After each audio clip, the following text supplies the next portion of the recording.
자, 이 느헤미야는 이제 3차 포로 귀환 때 그 리더가 됩니다. 이제 1차는 537년에 스룹바벨이 총독으로 임명되면서 처음으로 이제 나라가 망한 지 50년 만에 돌아온 거고, 본격적으로는 이제 에스라 BC 458년도에 또 3차가 BC 444년. 네. 그런데 그러니까 나라가 망한 지 거의 한 150년 만에 돌아와서 이제 일한 사람이 이제 느헤미야입니다. 느헤미야. 수르바벨이 그 1차 포로 기한에 돌아온 것은 BC 580년에 망하고 수르바벨은 537년이에요. 따지면 50년인데 무슨 70년 만이냐 그렇게 하는데, 아수르가 이 이스라엘을 침략해서 이 사람들 붙잡아간 해가 아수르가 포로 잡아기 시작한 것이 이제 20년 전이에요. 나라가 망하기 2, 30년 전부터 사람들을 막 잡아가기 시작했어요. 그래서 그걸 다 합하면 70년이 되는 겁니다. 자, 느헤미야 에스라서는 성전 재건과 신앙 부흥 운동을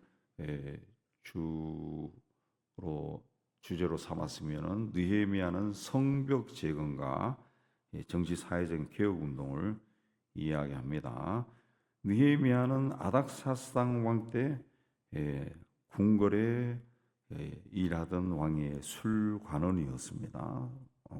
술관원이었어요. 수상궁이라고 했는데 1절에 수상궁. 수상궁은 다니엘이 환상을 본 곳이기도 하고 에스더가 왕비가 되었던 궁으로 바사 제국의 3대 궁중 중에 하나고 주궁에 속합니다. 주궁. 자, 이 수상궁에 있을 때 이제 느헤미야의 동생 중에 하나 2절에 하나니가 그 고국을 방문하고 돌아와서 이제 보고를 합니다. 아마도 이 하나니는 2차 에스라가 귀환할 때 함께 들어갔던 사람으로 보입니다. 에스라 귀환 운동과 느헤미야 귀환 운동은 14년 정도 차이가 나니까 갔다가 이제 그 사이에 이제 돌아와서 그 땅이 어떤가라고 이제 형에게 이제 보고를 한 겁니다. 그러니까 이 2절에 보면은 그 사로잡힘을 면하고 포로로 잡혀오지 않고 그 땅에 남아 있는 사람들을 어떻게 살더냐라고 보니까 3절에 환난을 당하고 능욕을 당하고 성은 허물어지고 성문들은 불탔다, 이런 끔찍한 소식을 전했습니다. 당시 예루살렘은 수룹바벨과 에스라에 의해서 주도된 1, 2차 귀환 운동에도 불구하고 제대로 이렇게 복구가 되지 않은 상태였습니다. 우리 그 전에 에스라서에도 나오지만은, 그래서 이방인들이 끊임없이 방해하고 약탈하고, 그래서 뭐 제대로 땅도 없고 하니까 먹고 사는 것조차도 힘들고 굉장히 어려운 지경에 놓여 있었죠. 그래서 4절에 이 말을 듣고 내가 앉아서 울고 수일 동안 슬퍼하며 하늘의 하나님 앞에 금식하며 기도하였다. 느헤미야는 바사 제국의 고위 관료였습니다. 고위 관료였습니다. 11절에 보면은 왕의 술관원이다. 그래서 왕의 술관원이다. 그렇습니다. 고대 시대에는 왕이 먹는 술에 독이 들었는지 그걸 검사하는 직책이 있었다고 합니다. 요즘도 그렇게 한다 그래요. 요즘도 왕이 절대적으로 신임하는 자가 이 왕의 음식을 먼저 맛보는 사람이죠. 맛보는 술이나 빵이나 모든 음식을 먼저 우리식으로 하면 숟가락을 갖다 대고 먼저 맛을 보는 사람. 얼마나 왕이 신임하는 사람이겠어요. 측근 중에 측근이고 절대적인 권력을 가진 사람입니다. 이런 사람이 고국의 비참한 일을 전해 듣고 괴로워하면서 수일 동안 슬퍼하고 금식하며 기도까지 드렸다. 느헤미야의 그 기후 운동이 벌어진 것은 BC 444년이라고 했는데, 실제로 이 느헤미야 책이 기록된 것은 BC 한 400년경, 그러니까 훨씬 뒤죠. 훨씬 뒤에 대제사장 그 마지막 절에 나오는 있다라는 사람이 기록했다 그렇게 나오는데, 그리고 444년에서 한 100년 정도 지나가면은 이 바사 제국도 헬라 제국 알렉산더에 의해서 멸망합니다. 멸망합니다. 예. 근데 바사 제국도 어떻게 보면 좀 기울어지고 있었던 저쪽 그리스 쪽 헬라 쪽에서 이제 이 헬라 제국이 진짜 서서히 이렇게 올라오고 있던 그런 시대입니다. 그런 시대. 자, 느헤미야는 그런 어쨌든 대제국의 고위 관리에 있었지만은 자기 민족을 향한 하나님의 손길을 잊지 않았습니다. 그래서 형제로부터 곡에 대한 소식을 듣고 하나님을 생각하며 슬피 울었다. 그랬습니다. 슬피 울었다. 그리고 하나님께 간절하게 기도를 드립니다. 느헤미야는 이제 그 연대별로 봤을 때 그 바사 제국에서 태어난 사람일 수 있어요. 왜냐하면 나라가 망한 지 거의 150년이 흘렀기 때문에 태어난 사람일 수 있어요. 그렇지만은 자기 조상들이 살던 땅, 그 땅에 대한 이야기를 듣고 굉장히 슬퍼했다. 굉장히 슬퍼했다. 그리고 간절히 기도합니다. 그의 기도는 에스라 9장에 나오는 에스라의 기도와 비슷합니다. 먼저 기도의 패턴이 어떻게 나가냐 하면은 5절에 올라가면은 자기의 신앙을 고백하죠. 5절에서 하나님이 어떤 분인가? 크고 두려우신 하나님, 주를 사랑하고 계명을 지키는 자에게 언약을 지키고 긍휼을 베푸시는 주님. 그러니까 하나님을 기억하고 하나님이 어떤 분인가? 하나님을 찬양합니다. 시편에 나오는 기도의 패턴들도 다 이렇게 나가고, 예수님이 우리에게 가르치신 주기도도 하늘에 계신 우리 아버지여 이름이 거룩히 여김을 받으시옵소서 하고 하나님을 찬양합니다. 하나님이 어떤 분인가? 그걸 기도 서두에 반드시 이야기합니다. 그러니까 우리도 기도할 때 반드시 서두에 하나님 오늘 또 시험 보러 갑니다. 이게 아니라 하나님이 어떤 분인가? 그걸 생각하고 하나님을 찬양해야 됩니다. 하늘에 계신 우리 아버지. 하나님은 어떤 분인가? 창조주다. 그럼 하나님 앞에 나는 누구냐? 우리 아버지 있을 때 우리에 속한 나는 누구냐? 나는 피조물이다. 예, 그걸 묵상하면서 시작하는 거예요. 예, 이제 그 묵상의 깊이가 깊어지면은 이제 기도하면서 이제 하나님과 내가 하나가 되고 하나님 앞에 하나님 존전에 내가 정말 나와 앉아 있는 것 같은 그런 이제 느낌이 들죠. 다르게 이해하면 하나님의 임재를 이제 경험하는 거죠. 하나님 임재를 경험하는. 예. 느헤미야 같이 그렇게 기도합니다. 그 다음에 6절, 7절에서는 자기 민족과 집안의 죄를 고백합니다. 6절, 7절. 6절에 이스라엘 자손이 주께 범죄한 죄를 자복하오니 들으시옵소서. 나와 내 아버지의 집이 범죄해서 크게 악을 행했습니다. 주님이 말씀하신 계명과 율례와 규례를 지키지 않았습니다. 말씀을 지키지 않았습니다. 예, 죄를 고백합니다. 그러니까 이제 어떻게 하나님의 백성들이 사는 땅이 하나님 주신 땅이 저렇게 황무하게 되었습니까? 뭐 이렇게 따지는 것이 아니라 제일 먼저 죄를 고백하는, 우리 민족의 죄, 우리 집안의 죄, 그리고 나의 죄를 고백합니다. 이게 항상 이 주님이 가르치신 기도도 패턴이 그렇게 나갑니다. 항상 이 죄를 먼저 고백하는 거예요. 자신의 죄를 먼저 고백해야 하나님과의 관계, 하나님과 나와의 문이 열리는 거죠. 그러니까 죄가 하나님과 나 사이를 가로막고 있으면은 내가 아무리 부르짖어도 하나님부터 이제 문이 열리지 않는 거죠. 죄를 이제 고백하는 겁니다. 죄를 고백하는. 그리고 난 다음에 이제 8절 9절이 하나님이 하신 약속을 이제 이야기합니다. 옛적에 주께서 모세에게 명령하여 너희가 범죄하면 내가 너희 여러 나라 흩을 것이고 내게 돌아와 계명을 지켜하면 하늘 끝에 있을지라도 모아서 돌아오게 하리라 하신 말씀을 기억하옵소서. 하나님의 약속을 이야기하죠. 우리도 똑같습니다. 제일 처음에 하나님을 찬양하고 하나님 어떤 분인가 기도하고 그 다음에 하나님 앞에 내 죄, 돌아보니까 뭐 죄가 없는 것 같아. 나처럼 깨끗하게 사는 사람이 어디 있어? 그런 생각이 든다 할지라도 돌아보면은 하나님 앞에 제대로 서면은 죄가 자꾸 보입니다. 죄가 자꾸 보여서 굉장히 기도하면서도 막 창피해질 때가 있어. 아우 뭐 내 인생이 왜 이럴까? 막 창피해질 때가 있죠. 그 더해서 민족의 죄도 고백하라는 거죠. 뭐 민족의 죄로 나가면은 얼마나 죄가 큽니까? 얼마나 죄가 큽니까? 굉장하죠. 민족의 죄. 우리 뭐 6.25 전쟁도 있었지만은 내가 죽인 건 아니지만은 조상들이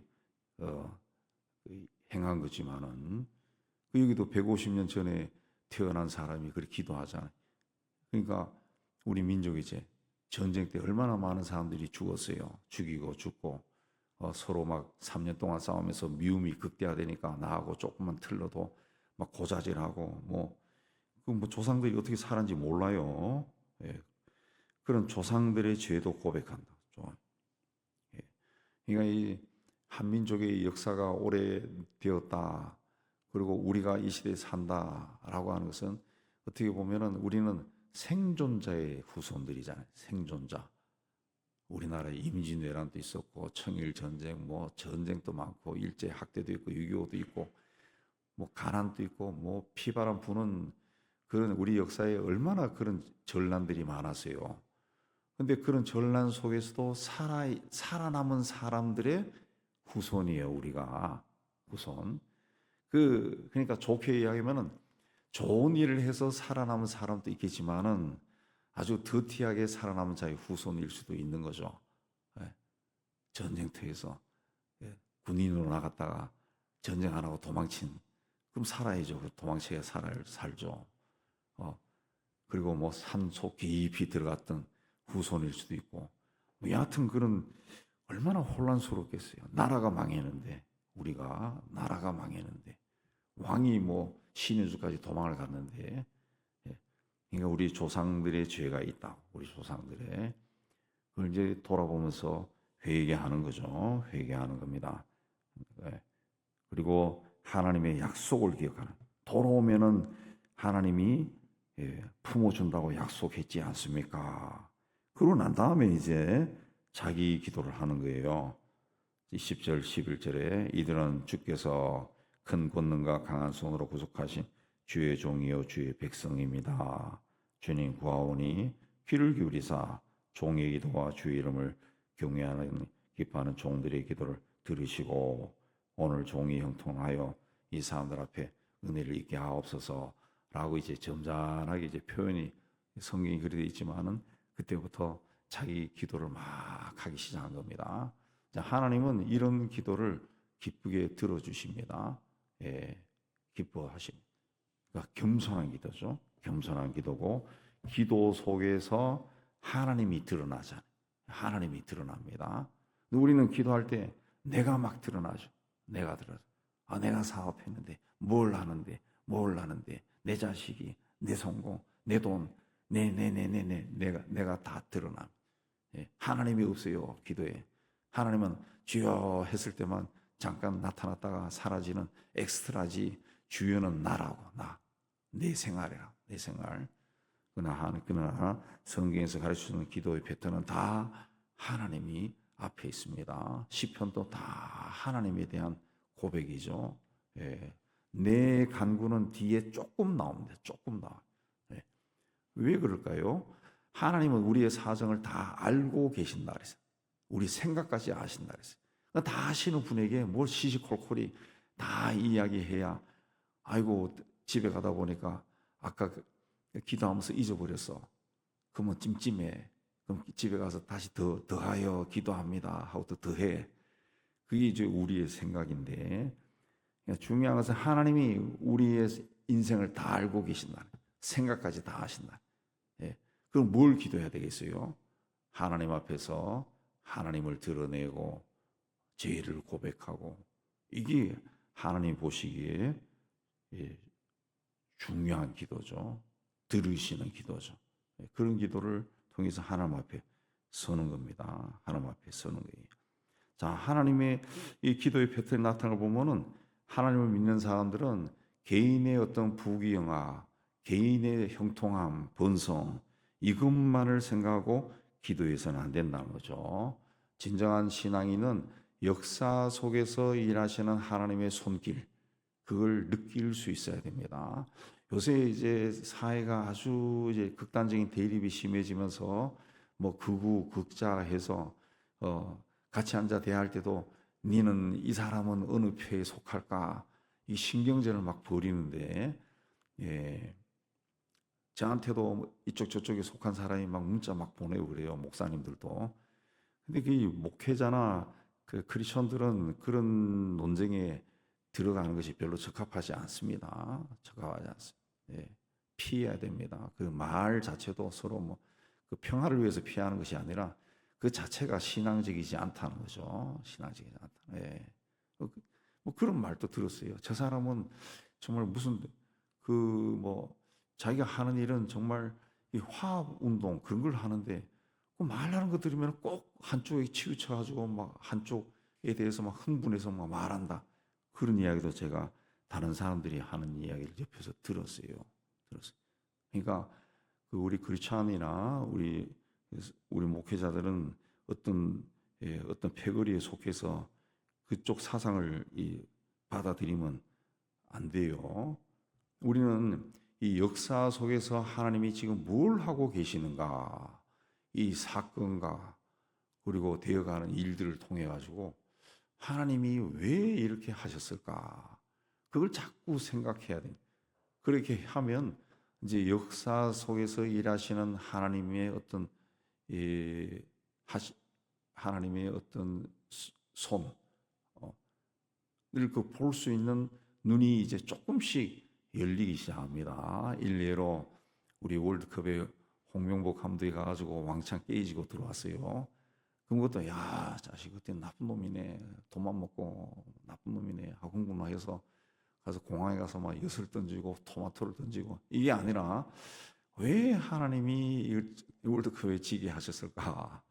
그것도 생각해 보는 거죠. 생각해 보는 거죠. 왜 그랬을까? 전체적으로 생각해 보는 전체적으로 생각하고 오늘 일을 여러 깨어가지고 자꾸 생각하는 겁니다. 자꾸 생각하는 거예요. 왜 이런 일이 일어날까? 왜 베네수엘라에서는 지진이 일어나서 뭐 지금 뭐 몇만 명이니 몇십만 명이 실종됐다는 소식도 들려오는데 왜 그럴까? 왜 지진이 이쪽 우리나라에는 안 일어날까? 우리나라의 하나님은 어떤 식으로 경고를 하고 있을까? 분명히 하나님이 우리나라에도 경고를 하고 있습니다. 근데 많은 사람은 깨닫고 있는 사람도 있지만 모르는 사람은 아마 그 나라가 뭐 어떻게 될 때까지 모를 겁니다. 마지막까지. 근데 자꾸 그렇게 역사 속에서 하나님이 지금 왜 이런 일을 하실까? 무슨 일을 하고 있을까? 라고 자꾸 생각하는 거예요. 어느 패에 휘둘리지 말고 어느 속이자 우리 크리스천들은 항상 하나님을 생각하죠. 하나님을 생각해요. 우린 다 한 시대를 살다가 지나가는 사람들입니다. 지나가는 사람. 우리 아버지 세대는 그 나라가 망하고 일제시대, 전쟁시대에 살다가 다 가셨고 우리는 또 전쟁 후, 제 같은 경우는 전쟁 후에 태어나서 또 쭉 이제 가난부터 잘 사는 나라까지 쭉 경험하고 이제 살아온 시대. 다 사는 시대가 달라요. 시대가 다릅니다. 예, 역사의 한 부분으로 지나가는 거죠. 역사라고 하는 긴 시간이 있으면은 어느 한 부분을 내가 걸어가고 있는 거죠. 우리보다 앞서 살았던 조상들은 임진왜란 때 또 그 길을 걸어갔고, 어떤 사람은 조선 말기에 걸어갔고, 그럼 걸어가는 거예요. 나도 지금 걸어가고 있는 거예요. 근데 하나님이 인류 역사를 다 주관하고 계시다. 그 역사 토막토막에서 하나님이 어떤 뜻을 이루어가고 있다. 우리는 이 시대에 살아요. 그러면 이 시대에서도 하나님이 뜻을 이루어가는데 누구를 통해 이루어가느냐? 나를 통해 이루어가는 나를. 이 시대에 내가 태어났어요. 그럼 하나님이 이 시대의 한 귀퉁이에서 나를 통해 하고자 하고 하기를 원하시는 그 일이 있는 거예요. 그 일인 거예요. 그 일을 내가 하는 겁니다. 내가 하는 거예요. 예. 우리가 이 시대에 교회를 알게 되고 교회에 나와서 직분을 맡게 되면서 그래서 그 직분, 교회에서 맡은 직분도 중요하다는 거죠. 그 시대에 자기가 맡은 그 직분으로 그 자리에서 그걸 하는 거죠. 그게 영원히 하는 것도 아니에요. 교회 직분도 은퇴할 때까지만 하면 끝나는 거죠. 뭐 우리는 임기제도 정해놨는데 뭐 10년 하면 끝나는 거예요. 더 못해요. 다 그런 거예요. 다 정해진 거예요. 다 정해진. 신학 교수들 하는 친구들 보니까 65세 되니까 다 끝나고 버리더라. 예. 그 지금은 제일 그들이 원하는 것이 강사로 어디서 불러주는 게 제일 기쁘다는 거예요. 끝난 거예요. 끝난 거. 이미 끝난 거예요. 뭐 대기업의 사장 했다 할지라도 임기 한 2년 정도 하다 끝나요. 끝났어. 이제 끝났어. 그럼 한 몇 년, 5년 정도 지나가면은 사람들이 몰라요. 잊어버려. 그렇게 다 되는 겁니다. 그러니까 자기가 지금 있는 그 자리를 굉장히 중요하게 여겨야 돼. 네, 굉장히 중요해. 가정에서 내 남편, 아내, 아들, 딸, 뭐 손자, 손녀 지금 이게 굉장히 중요하죠. 여기서 하나님의 뜻이 이루어지는 거예요. 그러니까 내와 가까이 있는 사람에게 덕을 베풀고 은혜를 베풀고 사랑을 베풀고 그래서 따뜻하게 만드는 거 이게 지금 나에게 주어진 임무고 근이에요. 어제도 설교하면서 말씀드렸지만 그러나 이 한국의 크리스찬들은 옛날부터 가난한 시절부터 그냥 으뜸이 되라 뭐 달개머리가 될지언정 뭐 뱀꼬리는 되지 말라 뭐 별 이야기 다 들었거든요. 다 들어가지고 그냥 여하튼 그냥 뭐 큰 일을 하고 싶어해. 큰 일을 하고 싶어하고 놀라운 일을 자기가 이루고 싶어한다. 근데 다윗이 고백했지만은 인간은 큰 일을 할 수도 없고 놀라운 일을 할 수도 없어요. 세월이 흘러가면은 당대에는 큰 일이었지만은 후대가 봤을 때는 별 볼 일 없는 일을 한 사람이 큰 일이 없다는 거죠. 우리는 역사 속에서 뜻을 이루는 하나님을 발견하기 위해 힘써야 됩니다. 너무 개인적인 일에 몰두하면은 이 시대에 일하시는 하나님의 손길을 볼 수가 없어요. 볼 수가 없어요. 그러면 믿음의 길을 걸어가면서도 조금 비극이죠. 비극이죠. 우리는 이 시대에 하나님이 이 나라를, 이 민족을, 세계를 어떻게 인도하시는가? 왜 하나님이 그 트럼프 같은 이상한 사람을 대통령이 되게 하셨을까? 이런 것도 우리가 생각을. 세상이 그 계시록까지 나가면은 세상이 굉장히 혼란시켜하고 세상 곳곳에 무능하고 부패한 정권들이 막 들어서거든요. 그럼 사람들이 울부짖는다고. 정말 제대로 된 사람 나왔으면 좋겠다. 그러면 이제 그때 짠 하고 등장하는 게 이제 적그리스도가 등장하는 거죠. 예. 그럼 그가 등장하면 세상 모든 사람이 박수 치는 거죠. 이야, 너무나 훌륭한. 이 사람이 예수다. 이래 되는 거죠. 그래 되는 거죠. 그러니까 종말이 되면은 지도자들이 부패하고 무능하고 불의한 자들이 많이 등장합니다. 그러니까 그런 시대도 변하지가 않아요. 변하지 않아요. 저도 우리 목회자 친구들하고 이야기할 때 그 성경에서 다 이야기하는 건데 그걸 가지고 흥분할 이유가 없다고. 이제 그냥 그러니 하고 우리는 기도의 자리에서 열심히 서고 하나님이 뭘 어떻게 하실까? 내가 살아있을 때도 일이 일어나겠지만 죽은 뒤에도 일이 일어날 수도 있으니까 그저 하나님 앞에 자기를 다듬고 세우는 것이 제일 중요합니다. 그렇게 하나님 앞에 자기를 세우려고 애쓰다 보면은 세상이 어떻게 돌아가는가 그것도 보이기 시작합니다. 조금 보이기 시작합니다. 그런 영적인 눈이 떠져야 됩니다. 안 그러면 그야말로 죽을 때까지 내 자식, 내 손자, 내 아들 살려주세요. 어쩌주세요. 하나님이 다 알고 있어요. 다 알고 있어요. 하나님은 네가 죄를 고백하고 하나님 앞에 정결해지기를 원한다는 거죠. 어쩌면은 우리 자손들에게 내려가는 내 아이가 뭐 대학에 실패하고 어쩌고저쩌고 뭐 이런 일이 나는 것은 그거는 네가 하나님이 주는 은혜와 복이 내려가는 통로를 네가 막고 있는 거야. 너가 막고 있다는 거지. 너의 죄로 막고 있다는 거지. 이 성경 분명히 이야기해요. 죄가 하나님과 나 사이를 막고 있다 그랬어요. 그럼 내 죄가 막고 있기 때문에 하나님의 은혜와 축복이 밑으로 못 내려가는 거예요. 그러니까 오늘 말씀 나온 것처럼 내 죄를 고백해. 민족의 죄를 고백. 그래서 그걸 자꾸 고백. 그러니까 기도 응답 받기 위해서는 주세요 주세요를 2시간 3시간 하는 것보다 내가 죄인입니다. 그걸 1시간 하는 게 100번 낫다. 네, 죄가 걷어지면은 하나님의 축복이 그냥 내려가. 그냥 내려가.